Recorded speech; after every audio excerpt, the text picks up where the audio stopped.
Chemistry का first chapter पढ़ेंगे, रासायनिक अभिक्रिया और समीकरण।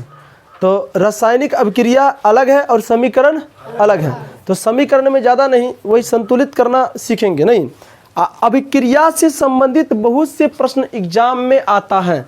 रासायनिक अभिक्रिया को देखिएगा हम लोग कि 9-10 प्रकार से हम लोग इसमें 10 या 12 अभिक्रिया है जो देखेंगे, समझे ना।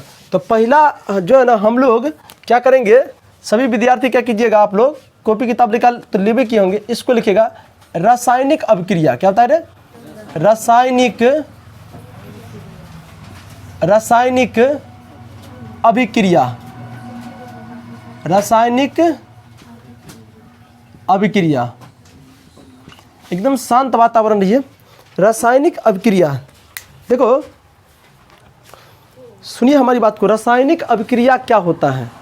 अगर आपको देखो डायरेक्ट एग्जाम में क्वेश्चन पूछता है कि रासायनिक अभिक्रिया क्या होता है, तो आप लोग को बता दूं हम कि रासायनिक अभिक्रिया से पहले अगर दो चीज़ को अगर आप जान लीजिएगा ना कि परिवर्तन क्या होता है, तो चीज़ों को समझने में बहुत ज़्यादा अच्छा होगा। नहीं तो हम लोग इसको तो पढ़ेंगे ही ना, इससे पहले हम लोग को वो परिवर्तन पढ़ना है। नहीं, परिवर्तन ध्यान दीजिएगा, देखिए परिवर्तन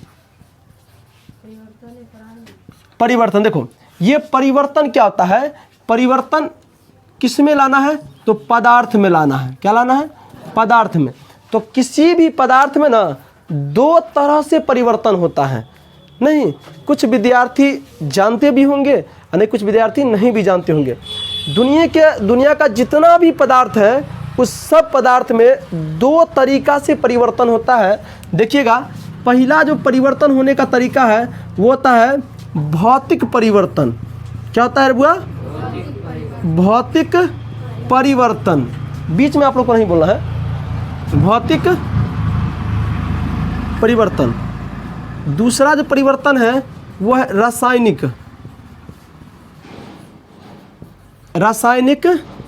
परिवर्तन।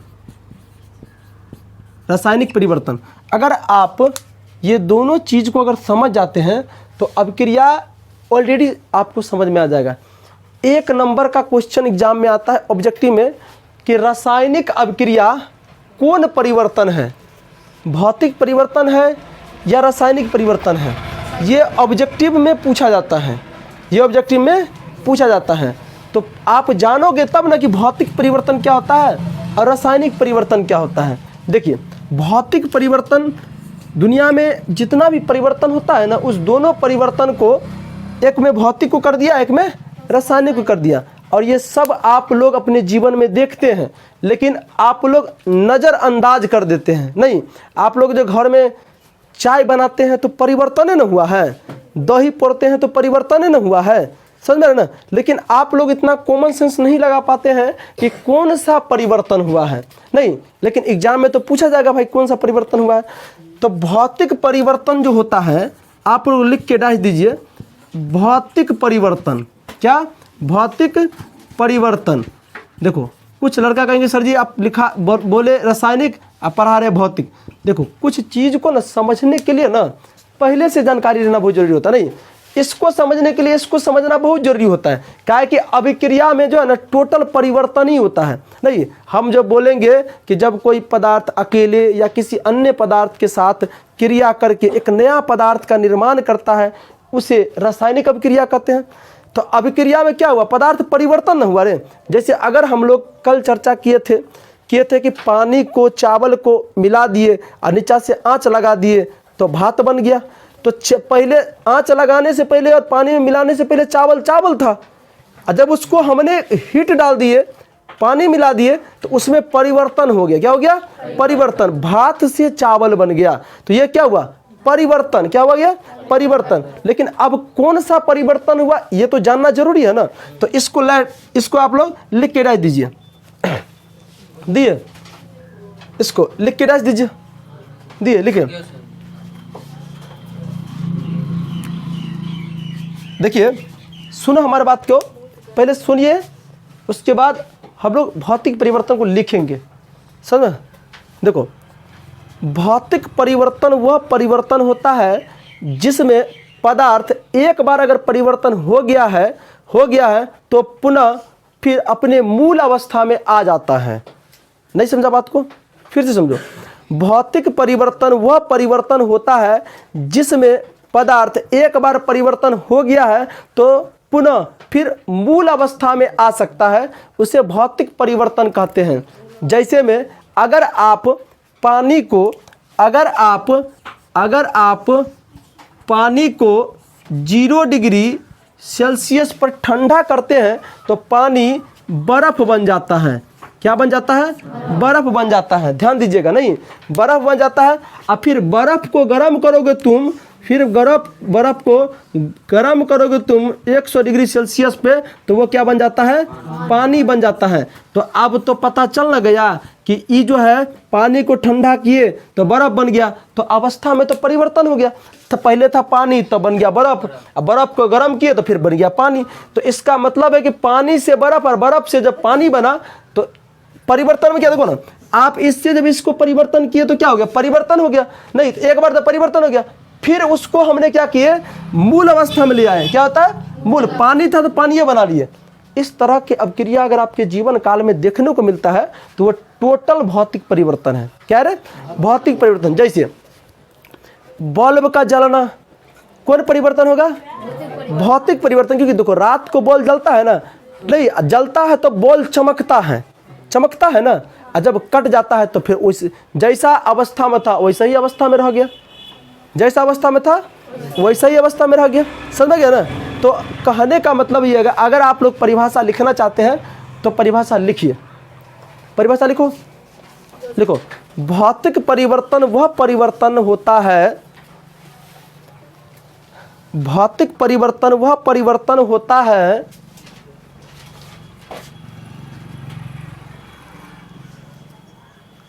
भौतिक परिवर्तन वह परिवर्तन होता है,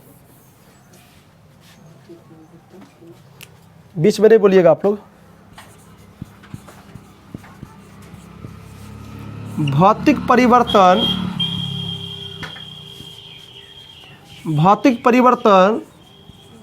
वह परिवर्तन होता है, वह परिवर्तन होता है जिसमें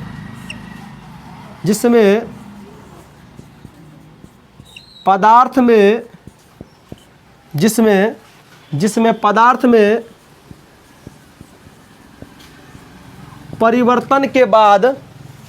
परिवर्तन के बाद भी वह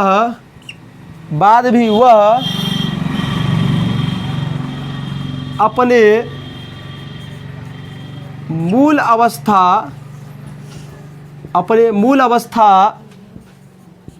में आ जाता है। समझ में आ रहा है आप लोगों को? कुछ देखो, भौतिक परिवर्तन वह परिवर्तन होता है जिसमें पदार्थ में परिवर्तन जिसमें पदार्थ में परिवर्तन के बाद भी वह अपने मूल अवस्था में आ जाता है। जिसे मूल अवस्था नहीं समझे? मूल अवस्था नहीं समझा? अभी समझा रहे हैं।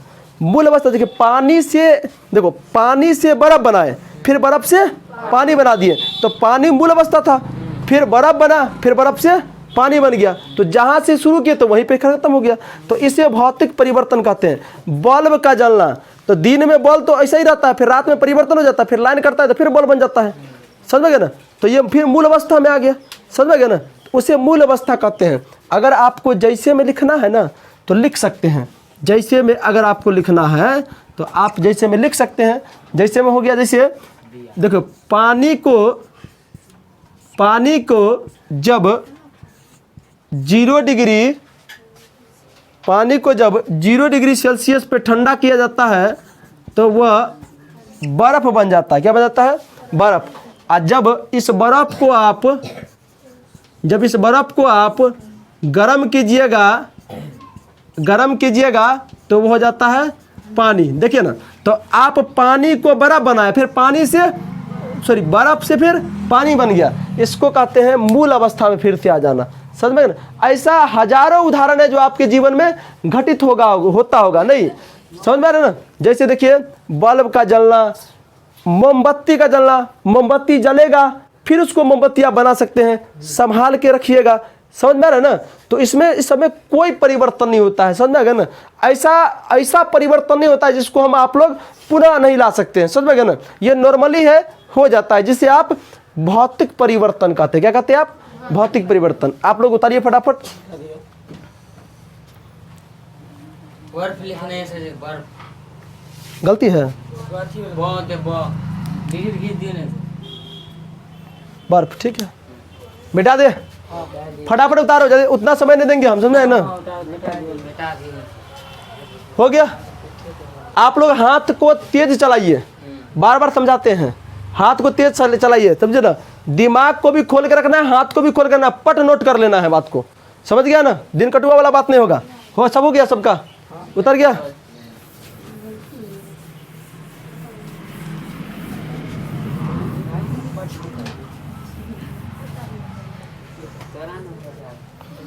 बीच में आप लोग नहीं बोलिए। सचिन, आपको बार बार वार्निंग दिया जा रहा है, हर चीज़ को मजाक में लोगे तो बहुत मारेंगे हम। क्लास चल रहा है, अगर भंग अगर तुम्हारे वजह से होता तो बहुत मारेंगे हम। फिर बीच में आप ऐसा बात नहीं बोलिए कि दूसरा आदमी को हंसी आ जाए, कुछ भी हो जाए।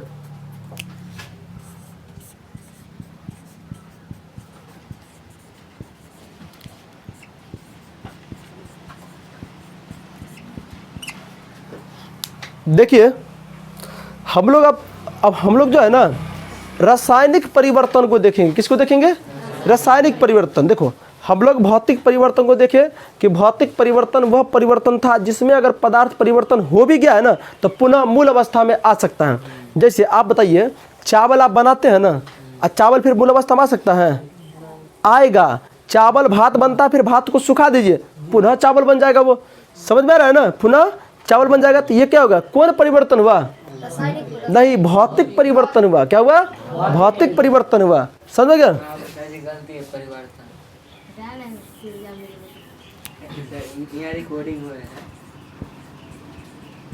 चलो देख लो, कोई दिक्कत नहीं। चलो देखिए, देखो क्या होता है कि तेज बनने का प्रयास करो। समझ में आ गया ना? क्या बनने का? तेज। कलम कॉपी खोल के रखिए, जखन ये बात को नोट लगा नोट करो। अब बात को सुनना समझना भी है। चलिए अब हम लोग जानते हैं कि रासायनिक परिवर्तन क्या होता है। देखो रासायनिक परिवर्तन वह परिवर्तन होता है, रासायनिक परिवर्तन वह परिवर्तन होता है जिसमें पदार्थ एक बार अगर परिवर्तन हो गया है तो पुनः अपने मूल अवस्था में नहीं आ सकता है, उसे रासायनिक परिवर्तन कहते हैं। जैसे दूध से दही बनना, दूध से तो दही बना देते हैं लेकिन दही से दूध नहीं बनेगा। समझ में आ रहा है ना? उसे रासायनिक परिवर्तन कहते हैं। जैसे शोषण, समझ में आ रहा है ना, प्रकाश संश्लेषण, समझ में आ रहा है ना, ये सब क्या है? रासायनिक परिवर्तन है। क्या है ये? रासायनिक। लोहा में जंग लगना, समझ में आ रहा है क्या है ये? रासायनिक परिवर्तन है। लोहा में एक बार जंग लग गया तो जंग से लोहा नहीं बन सकता है। समझ में आ रहा है ना आप लोग को? समझ ना? तो क्या हो जाएगा? ये रासायनिक परिवर्तन हो जाएगा। समझ में आ रहा है ना आप लोग को? तो अगर हम लोग लिखना अगर चाहे तो क्या लिखेंगे? रासायनिक परिवर्तन वह परिवर्तन है, लिखिए तो आप लोग, रासायनिक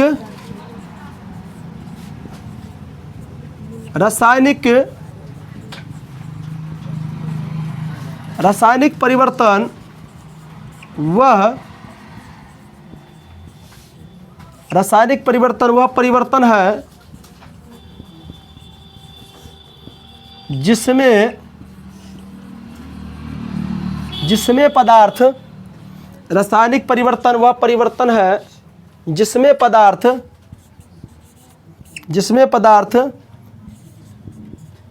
एक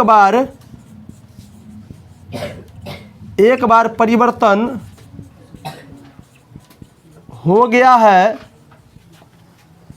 तो पुनः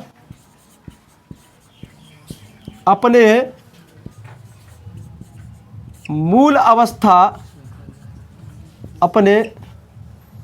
मूल अवस्था में नहीं आ सकता है। देखो इधर ध्यान दीजिए, रासायनिक परिवर्तन वह परिवर्तन है जिसमें पदार्थ एक बार परिवर्तन हो गया है तो पुनः अपने मूल अवस्था में जहां से वो बना था ना फिर वहां पे नहीं आ सकता है। जैसे हम लोग पानी से बर्फ बनाए थे ना, तो फिर बर्फ से भी पानी बन गया था। ऐसा प्रक्रिया होता है तो वो रासायनिक नहीं भौतिक हो जाता है। लेकिन अगर सदा के लिए परिवर्तन हो गया तो क्या हो जाएगा? रासायनिक। जैसे अगर कहेगा आदमी का मरना कौन परिवर्तन होगा? रासायनिक। एक बार अगर मर गया ना दोबारा जिंदा नहीं हो सकता है वो, ये ऐसा परिवर्तन है। समझ में आ रहा है ना? तो देख लीजिए, जैसे में क्या होगा, देखो जैसे में होगा दूध से दही बनना, दूध से दही बनना, दही बनना, लोहा में जंग लगना,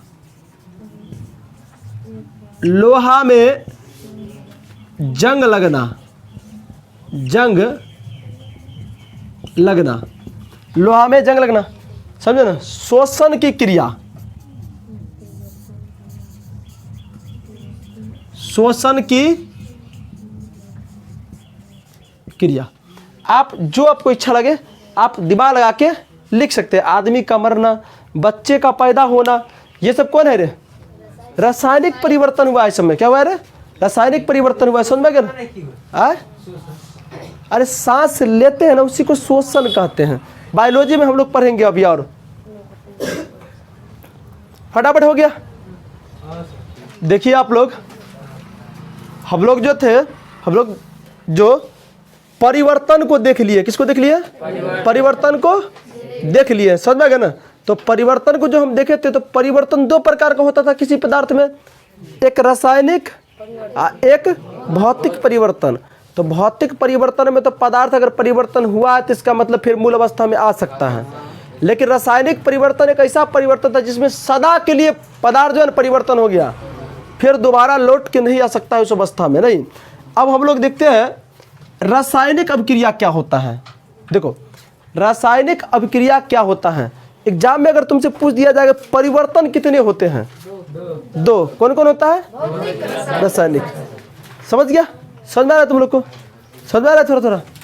चलो अब देखिए रासायनिक परिवर्तन। देखो ये सब चीज जो हम पढ़ा रहे हैं ना, तो जितने टीचर से आप लोग पढ़ोगे ना, भाषा उतना प्रकार को आपको पढ़ाएगा, लेकिन मतलब सबका एक लिख लेगा। समझ में? ना मतलब सबका एक लिख लेगा। जो भाषा आप लोग को समझ में आ जाए वही अच्छा है आपके लिए, लेकिन मतलब एक निकलता है।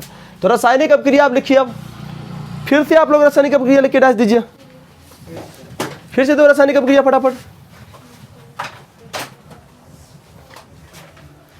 रासायनिक अभिक्रिया लिख के डाल दीजिए।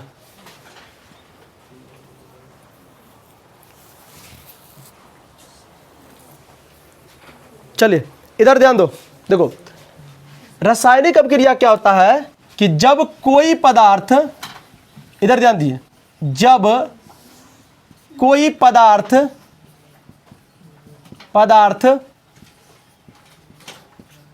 अपने या किसी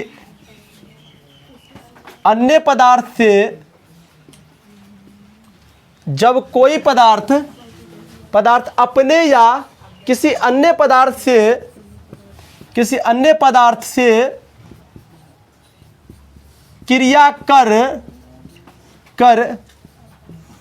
एक नया पदार्थ का निर्माण करता है,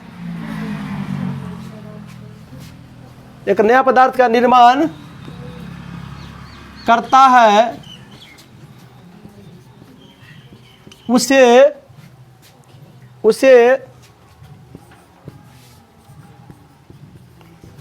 उसे रासायनिक अभिक्रिया कहते हैं। इधर ध्यान दो, तुमसे पूछेगा एग्जाम में कि रासायनिक अभिक्रिया क्या है, एक उदाहरण के साथ लिखे। तुमसे पूछेगा कि रासायनिक अभिक्रिया क्या है, एक उदाहरण के साथ लिखे, तो क्या लिखोगे? जब कोई पदार्थ अपने या किसी अन्य पदार्थ के साथ क्रिया करके एक नया पदार्थ के निर्माण करता है या बनाता है, उसे रासायनिक अभिक्रिया कहते हैं। क्या कहते हैं? उसे रासायनिक अभिक्रिया कहते हैं। जैसे हम लोग जो पढ़े थे ना, जैसे चावल में पानी को मिलाए थे, पानी में फिर नीचे से हीट दिए थे तो भात बना था। तो ये क्या था? इधर देखो, रासायनिक अभिक्रिया। क्या था? रासायनिक अभिक्रिया। इसके नीचे एरो मार के लिखिएगा। एरो में जो कुछ भी बात हम लिखाते हैं वो बात ऑब्जेक्टिव में पूछा जाता है। नहीं, तुमसे पूछेगा रासायनिक अभिक्रिया किस प्रकार की परिवर्तन है, समझे ना? यहां लिखोगे रासायनिक अभिक्रिया में रासायनिक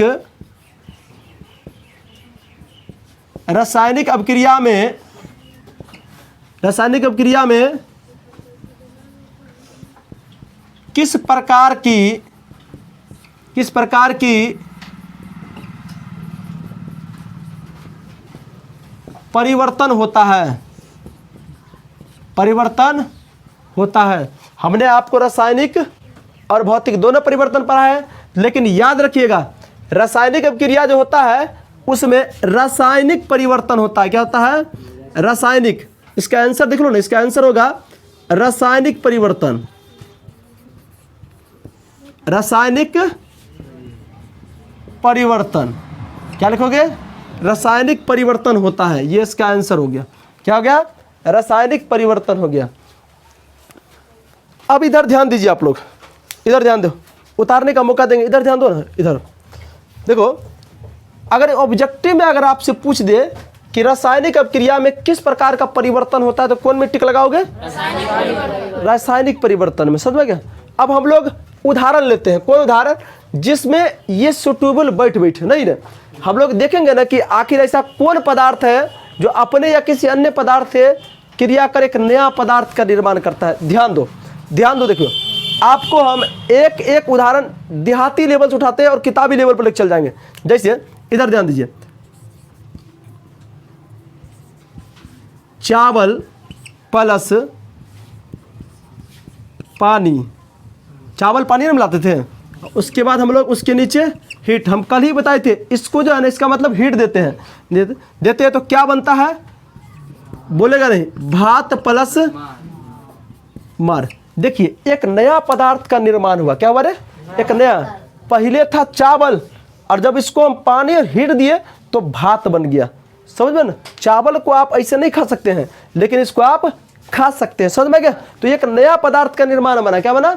नया पदार्थ का। उसके बाद देखो, उसके बाद जब हाइड्रोजन को ऑक्सीजन के साथ अभिक्रिया कराया जाता है तो जल बनता है। क्या बनता है? जल। हम बताए थे ना, ये क्या है? हाइड्रोजन, ये है ऑक्सीजन, तो क्या बनता है? जल बनता है। क्या बनता है? जल। समझ में ना?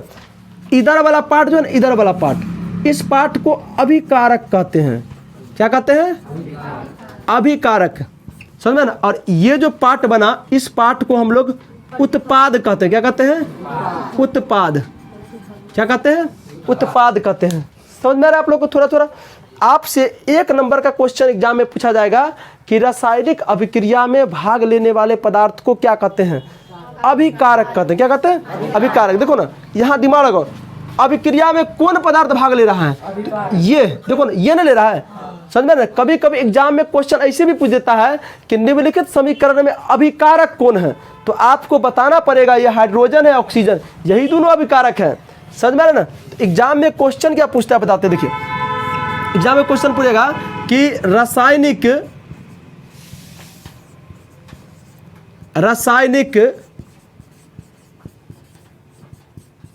रासायनिक अभिक्रिया में भाग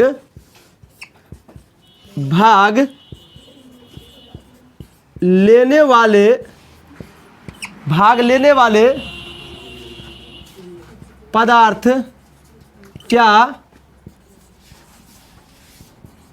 कहलाते हैं? ऐसा कोई बिहार बोर्ड में साइंस में ऐसा कोई साल नहीं है जो ये क्वेश्चन नहीं डाला है। रासायनिक अभिक्रिया में भाग लेने वाले पदार्थ को क्या कहते हैं? अभिकारक। किस में टिक लगाओगे? अभिकारक। क्या होगा इसका आंसर? अभिकारक। क्या हो जाएगा? अभिकारक। क्या होगा? अभिकारक। ये इसका आंसर हो गया। समझ में आ रहा है आप लोग को? ये इसका आंसर हो गया। लेकिन कभी कभी एग्जाम में सवाल ऐसे भी पूछ देता है कि रासायनिक अभिक्रिया के फलस्वरूप बना पदार्थ क्या कहलाता है? उत्पाद। समझ में क्या कहलाता है? उत्पाद। इसको भी लिख लीजिए आप लोग। नहीं, रासायनिक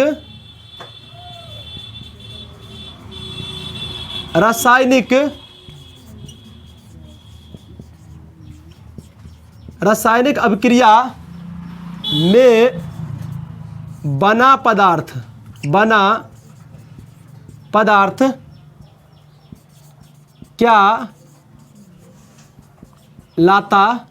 क्या कहलाता है?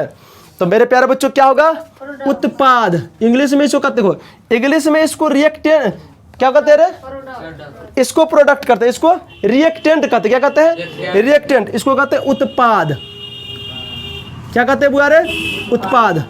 आंसर क्लियर है ना? ये जो पूरा प्रक्रिया हुआ इसी को रासायनिक अभिक्रिया कहते हैं। देख लिया आप लोग? इसी को रासायनिक अभिक्रिया कहते हैं। रासायनिक अभिक्रिया से एक दो और उदाहरण देते हैं। फटाफट इसको उतारो, फटाफट। देखो इधर, देखो इधर, देख लो कई जगह बचा हुआ है। एक चीज यहाँ नजर आ रहा है, देखो तो तब देखो तो कैमरा में छूना नहीं है। यहाँ पे सीना रहा है, आ रहा है। चलो बैठ जाओ, बैठ जाओ। चलो देखो, आपको किधर ले जाओ? अच्छा इतना ही रखो। आपको अगली बार जब हम पढ़ाएंगे ना अगली वीडियो में, तो आप लोग को हम बता देंगे रासायनिक समीकरण जब पढ़ाएंगे तो हम आपको उसमें बता देंगे। दूसरा लेक्चर वीडियो में हम आपको बता देंगे कि और से उदाहरण दे देंगे आपको। समझ में ना? फिलहाल इतना समझो, कोई पदार्थ भाग लिया तो क्या बना? समझो ना? पदार्थ लेने वाले भाग को क्या कहते हैं? बना पदार्थ क्या कहते हैं? समझ में? इतना बात आप लोग को समझ में आ गया? चलिए अगली बार अगला वीडियो में हम लोग देखेंगे कि रासायनिक समीकरण क्या होता है, कितने प्रकार का होता है, और किसी भी रासायनिक समीकरण को संतुलन करना क्यों आवश्यक है। ये चीज़ हम तीनों चीज़ों की चर्चा करेंगे अगले वीडियो में कल। समझे ना? फिलहाल इतने के लिए क्लास है, हो गया। समझ में आ रहा है आप लोग को? चलिए।